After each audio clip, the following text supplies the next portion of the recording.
আসসালামু আলাইকুম। Civil department related একটি ভিডিও নিয়ে আসলাম আপনাদের সামনে। আপনারা কিভাবে সেগ্রিগেশন হয় এবং সেগ্রিগেশন জিনিসটা কী এবং কেন হয় এবং কিছু গুরুত্বপূর্ণ তথ্য নিয়ে আপনাদের সামনে আসলাম। আমি ইফতেখার মোয়াশের মাহি। আমি তো প্রতিনিয়ত আমি বলছি এই বিল্ডিংয়ের শুরু থেকে শেষ পর্যন্ত আপনাদের কী কাজ করতে হবে পূর্ণাঙ্গভাবে আমি ইফতেখার মোয়াশের মাহি আপনাদের সাথে আছি ইনশাআল্লাহ।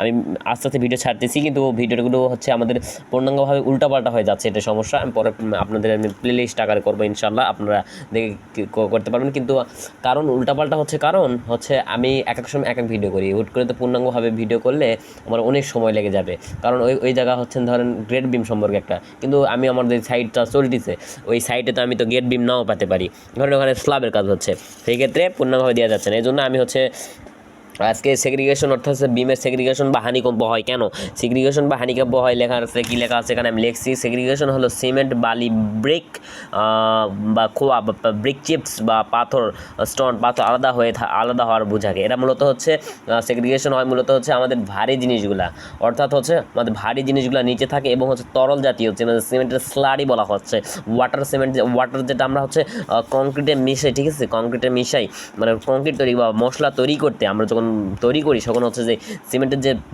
পানি যেটা দেয়, সেই পানিটা যে সিমেন্টের সাথে বন্ডিং হয়ে সিমেন্টের পানি করা হয়, সিমেন্টের ওখানে স্লারি বলা হয়। সিমেন্টের স্লারিগুলো উপরে থাকে এবং ভারী পাথর পাথর থাকে হচ্ছে নিচে, মূলত এটাই বোঝাতে চাইছি। তারপর হচ্ছে সেগ্রিগেশন কেন হয়, মূলত সেগ্রিগেশন হয় হচ্ছে একটি, আমি পূর্ণাঙ্গভাবে যদি বোঝাতে চাই হচ্ছে আমাদের বুঝতে পারবেন পূর্ণাঙ্গভাবে, আমি একটু খাতায় বোঝাবো ইনশাল্লাহ। আপনাদের আমি সুযোগ সুবিধা মতো বোঝাতে হবে, কারণ হচ্ছে আমি একটা কথা বলে গেলে তো হচ্ছে না।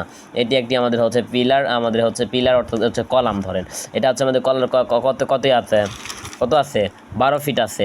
এই 12 ফিট কলামকে আমরা একবারে ঢালাই করা যাবে না। কী করতে হবে আমাদের আমাদের আমাদের হচ্ছে নিয়মটা কি, বিএনপিসি নিয়মটা হচ্ছে 4 ফিট, আপনি 4.5 ফিট স্ট্যান্ডার্ড, 4.5 ফিট আপনি কী করতে পারবেন, একবার ঢালাই দিতে পারবেন। 4.5 ফিট আরেকবার ঢালাই দিতে পারবেন। কিন্তু 4.5 কত হচ্ছে, ওই 9-এর মতো ধরেন, 9-এর মতো, তাহলে আর থাকলে কত আসে, 10, 11, 12, 3 আছে, ওই 3 ফিটকে আবার জন্য করবে। এর জন্য মূলত 12 আমরা হচ্ছে 2 দ্বারা ভাগ করব, কত আসতেছে, 6 আসতেছে। তো সেই ক্ষেত্রে আমরা 6 ফিট করে ঢালাই দেওয়ার চেষ্টা করব। এটা আপনাকে মেনটেন করতে হবে। আপনার ধরেন কলাম আছে হচ্ছে, আমার কলাম সাধারণত 11 ফিটই হয়, ঠিক আছে, প্রপারলিভাবে 11 ফিট হয়। 11 ফিট হলে আমরা প্রপারলিভাবে কী করি, 5 ফিট করে আমরা দিই পূর্ণাঙ্গভাবে, 5 বা 6 বা 4.5 দিলে মূলত আমরা মিলাতে পারি না, কিন্তু স্ট্যান্ডার্ড হলো 4.5, ঠিক আছে, প্রপারলিভাবে। আচ্ছা, সেগ্রিগেশন দ্যাট মিন্স যে আপনারা যে সেগ্রিগেশন হয় দ্যাট মিন্স হচ্ছে এর মানেটা হচ্ছে যে আপনি যখন সেগ্রিগেশনটা হয় কেন, এটা মূলত হচ্ছে আমরা যে কলামে বা স্ল্যাবে যে ভাইব্রেটর মেশিন আছে, সেই ভাইব্রেটর মেশিন দ্বারা আমরা কী করি, ভাইব্রেট করতে হবে আমাদের। ভাইব্রেটর মেশিন দিয়ে কী করতে হবে, আমাদের ভাইব্রেট করতে হবে। কী লেগছে, সেগ্রিগেশন কেন হয়, মূলত হচ্ছে কলাম কাস্টিং হওয়ার কারণে হয়ে থাকে, কলাম একবারে কাস্টিং হওয়ার কারণে হয়ে থাকে। একটা নোট দিছে দেখেন, একটি কলাম আছে 11 ফিট, তাহলে অর্ধেক করে কাস্টিং করতে হবে 5 ফিট কিংবা 6 ফিট। নোট স্ট্যান্ডার্ড হলো 4.5 ফিট করে কাস্টিং করতে হবে একটি কলাম। কাস্টিং মানে ঝালাই করার কথা বলছে, ঢালাই করার কথা বলতেছে, ঠিক আছে, প্রপারলিভাবে। সেগ্রিগেশন হচ্ছে দেখেন ভাইব্রেটর মেশিন দিয়ে ভাইব্রেটর করতে হবে, না করলে সেগ্রিগেশন বা হানিকম্প হবে। ভাইব্রেটর মেশিন একটা নিয়ম আছে, ভাইব্রেটর মেশিনের নিয়মের আমি ভিডিও ছাড়ছি ইনশাল্লাহ। আমি এখানে বলি এক জায়গায় বেশিক্ষণ করা যাবে না, ভাইব্রেটর করলেও ভালো, না করলেও খারাপ। আপনি যদি হচ্ছে ভাইব্রেটর বেশিক্ষণ এক জায়গায় করেন তাহলে আবার সেগ্রিগেশন হবে, যদি না করেন সেগ্রিগেশন হবে। এক জায়গায় আপনি 10 সেকেন্ড কিংবা 15 সেকেন্ড করবেন এবং ভাইব্রেটর মেশিন 90 ডিগ্রি অ্যাঙ্গেলে করবেন। তারপর হচ্ছে রডের সাথে আর হচ্ছে যে আমাদের শাটারিংটা যেটা থাকবে, স্টিলের হোক আর কাঠের হোক, সেই শাটারিংয়ে আপনাকে অবশ্যই কী করতে হবে, মানে শাটারিংয়ে ভাইব্রেটর মেশিনের ওই নজেলটা লাগানো যাবে না, আপনাকে হচ্ছে ওই কংক্রিটে শুধু করতে হবে, ঠিক আছে, প্রপারলিভাবে।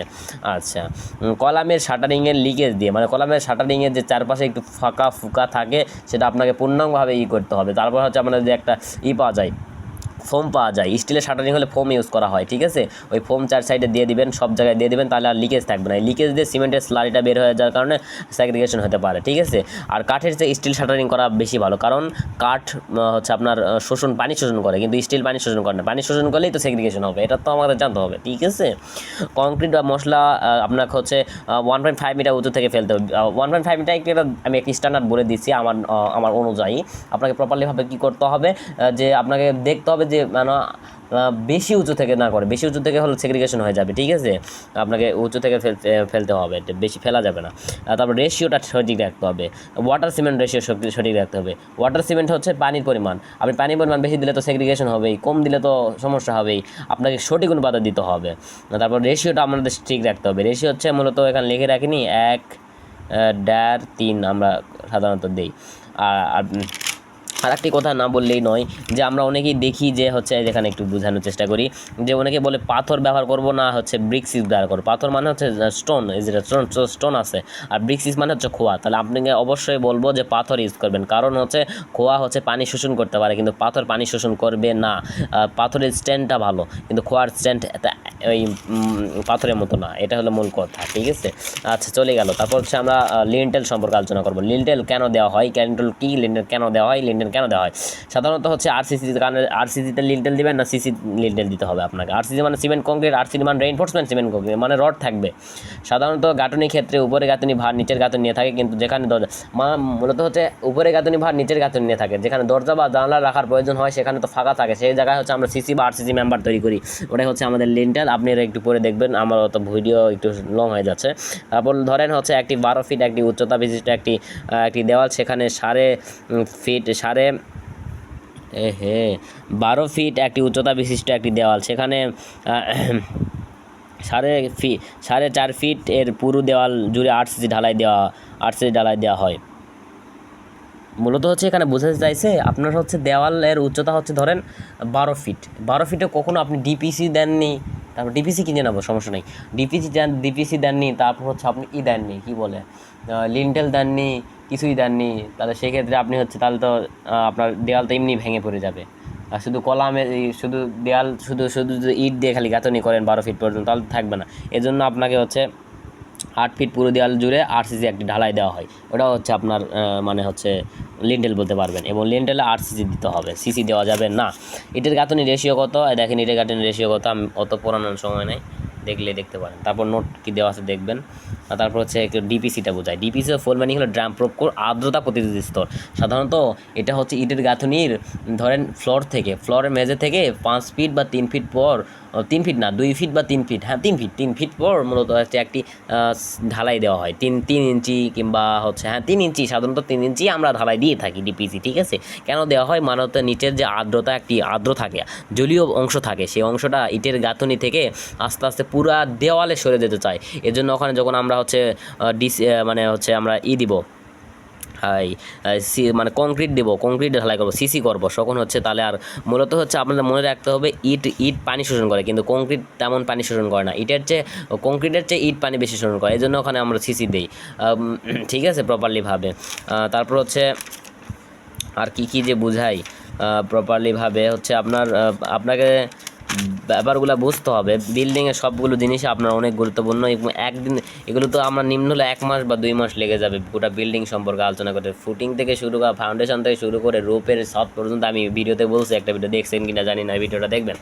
তো এই ভিডিওতে আমি মূলত ছাড়বো ইনশাল্লাহ। তো এই আস্তে আস্তেই ছাড়তেছি, আজকে রাতে আমরা ছাড়বো হচ্ছে, আমি তো বলছি এই ভিডিওতে আজকে রাতে ছাড়বো হচ্ছে আমরা রেইনফোর্সমেন্ট ডিটেলস। তারপর হচ্ছে আরেকটা জিনিস আমরা মানে হচ্ছে স্লপ ফুটিং কি, স্লপ ফুটিংটা কি, এটা ফ্লোর টোরিংয়ের হচ্ছে মানে আমাদের হচ্ছে এস্টিমেটটা। আর হচ্ছে রড কীভাবে চিনবেন, কোনটা ভালো মানের রডের গায়ে লেখা থাকে, ওগুলো কি আপনি কি বুঝবেন, কীভাবে বুঝবেন, কীভাবে বোঝেন এবং কেন বুঝবেন, ঠিক আছে, প্রপারলিভাবে আলোচনা করব। আচ্ছা, আজকে এই পর্যন্তই, আশা করি বুঝতে পারছেন। আরেকটা জিনিস বলতে ভুলে গেছি, মূলত হচ্ছে আমাদের যে এইটা আছে, আমাদের কম্প্রেশন জোন একটা আছে, কম্প্রেশন জোন একটা আছে, আর হচ্ছে একটা টেনশন জোন আছে। টেনশন জোন একটা মনে রাখবেন, এটা রডের, আর এটা হচ্ছে কংক্রিট। কম্প্রেশন জোন যখনই বলবেন এটা কংক্রিট নিবে, কংক্রিট মূলত আমাদের চাপ নাই, ঠিক আছে। এবং মানে হচ্ছে রডটা আমাদের টান নাই, মানে বলতে পারবেন যে কংক্রিট নাই কিছু বলবেন না, কিন্তু সবচেয়ে বেশি টান নাই কি, রড, রেইনফোর্সমেন্ট, রেবার নিয়ে থাকে, রড নিয়ে থাকে, আর কংক্রিট চাপ নিয়ে থাকে। কংক্রিট কখনো টান নেয় না, কিন্তু রডত যদি আপনি হচ্ছে এখন চাপ দিবা চান অবশ্যই ভেঙে যাবে, কিন্তু টান দেন কখনো ছিঁড়বে না। আর কংক্রিটকে চাপা দেন কিচ্ছু হবে না, কিন্তু টান দেন ভেঙে যাবে। এটা পূর্ণাঙ্গভাবে বোঝালাম, ঠিক আছে। আজকে এ পর্যন্তই, আশা করি বুঝতে পেরেছেন। আমি আমার সব কিছু তো মনে পড়তেছে না, আপনারা যদি কমেন্টে বলেন সেক্ষেত্রে আমি হচ্ছে করতে পারি, ঠিক আছে, প্রপারলিভাবে। আজকে এ পর্যন্তই, ধন্যবাদ সবাইকে, থ্যাংকস ফর ওয়াচিং।